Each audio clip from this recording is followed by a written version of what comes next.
Hey, don't you need a license to be that ugly? You just better stop knocking on my door. I'm sick and tired of you coming over here and...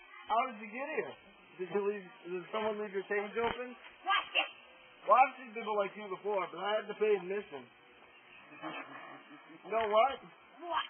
You're fat. I swear on God's name, when I find out who you are, I'm going to come over there and... You know what? Brink a hip on the Man River? I am not a man. You look like one from here. You're so fat, when you give someone your phone number, they think you're written down your waist. Let's go on like that, and I think you will. You're really hairy, you know that?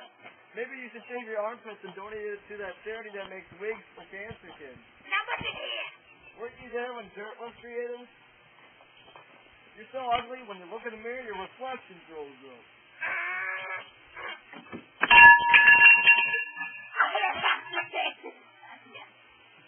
You're so ugly that when you were born, they slapped your mama.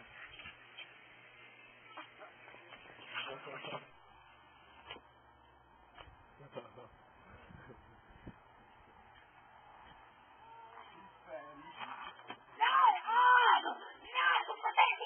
Wait!